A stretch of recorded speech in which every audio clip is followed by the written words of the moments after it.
Welcome back, Truth Seeker. This video is dedicated to all of the sports fans that pay big money to watch these rigged games year after year. I want to talk about the conclusion to the Saints-Rams NFC Championship, January 20th, 2019. A lot of people are going to say the Saints lost because the pass interference call wasn't made, and that is a true statement. It would have been game over. Saints could have ran down the clock, kicked the field goal, won the game. No time left. It is a true statement. The call was not blowing, though. It wasn't a blowing call.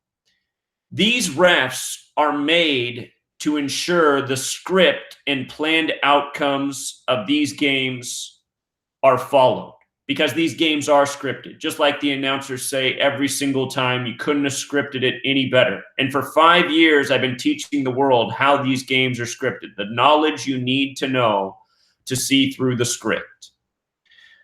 Even before that pass interference call or no call occurred, what did the Saints do? They had 1st and 10 inside the 2-minute warning, just shy of the 10-yard line of the opponent. If you know football, what do you do in this situation? It's a no-brainer. You run the ball 3 times. You just run the ball. It doesn't matter if you don't gain a yard. You have a chip shot field goal. You milk as much of the clock as possible. You make the opponent burn their timeouts. The Rams had 2 timeouts at the time. So had the Saints run 3 straight run plays, there would have been approximately a minute left on the clock. Unless the Saints managed to get a first down, then they would have won the game as well. But if you kick a field goal and there's a minute left on the clock, there is a very small chance the opponent is going to get down the field into field goal range. Instead, the Saints gave the Rams a minute 40-something because of the play call decisions to throw the ball. It's just like how the Patriots came back against the Falcons the other year in Super Bowl 51. Remember the 25-point comeback? The Falcons had 1st and 10 around the opponent's 20-yard line. They were up 8.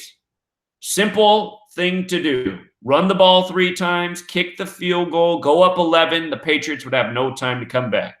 Instead, the Falcons drop back to pass, drop back to pass, drop back to pass. Next thing you knew, it was 3rd and 33, and they were out of field goal range. You know, in Gematria, Falcons equals 25. The game was on 2/5. The AFC got its 25th Super Bowl after the 25-point comeback. You got to know Gematria, the practice of coding numbers into words, to see how these games are truly scripted. And as I've said for years, they're scripted from the final score to the box score to the hash mark. Notice the Rams' winning field goal, 57 yards. Always a number that's relevant to the Super Bowl. When you write out 57, it sums to 131 like championship, like Super Bowl. In this case, Rams also have Gematria 57, so very fitting for them. And there's a whole lot more to this. There's a big clue from the final score of this game. I put that on my Patreon. You've been following my work, you might already know what that clue is. But just understand, this stuff is so scripted, you don't even realize what's being put before your face. Like a shot like this, Drew Brees with Aaron Donald's number 99 front and center. This is the 99th NFL season. Aaron Donald and Drew Brees, both of their names equal 99. Aaron Donald ended his holdout 99 days after his birthday this offseason. His birthday is May 23rd, like 523, like how 523 is the 99th prime. Today's Jared Goff's 99th day of his age.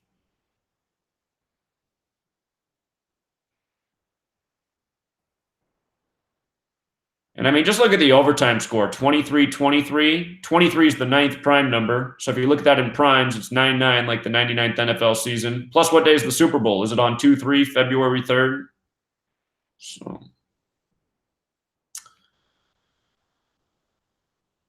it's just such a joke. It just irritates me so much how often people say they couldn't script sports. I mean, does anybody pay attention? It's just idiotic decision after idiotic decision, season after season, stuff that cannot be explained.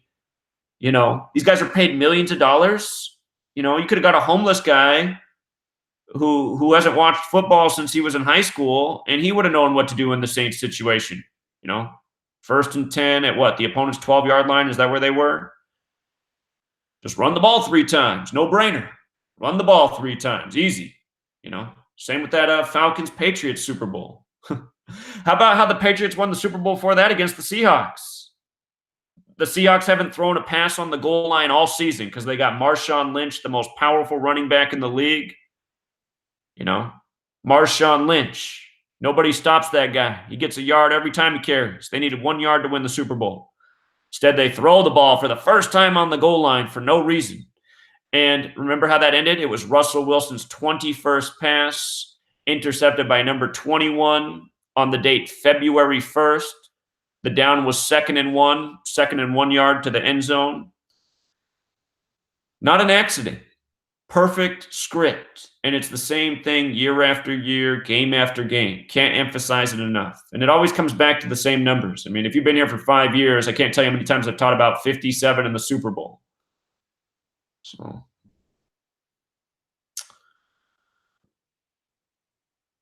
just amazing to think, like all these people in the stands, game after game. I mean, how much money is being coughed up in tickets and food sales and, you know, traffic and waiting in line and transportation. It's just insane. All these people, you know, giving up weeks worth of income for a lot of them probably just to be at a rigged sports game.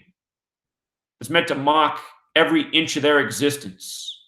You know, just imagine the feeling right now in New Orleans. And that was something else I mentioned. You know, New Orleans isn't too far from Atlanta. When they have these Super Bowls, they like to have a team, you know, from a little bit further away so people can fly in and use the airport and make more money off transportation. Because all this stuff is organized. The same people who control these sports leagues, they control big business.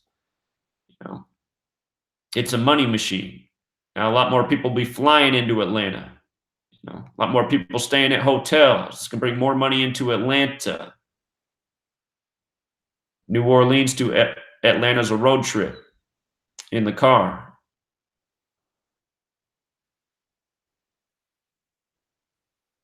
And don't forget, after week 1, after what I saw in week 1, I said in the NFL, for the NFC, the Super Bowl team will likely be the Saints or the Rams. So it's been foretold. Till next time, Truth Seeker.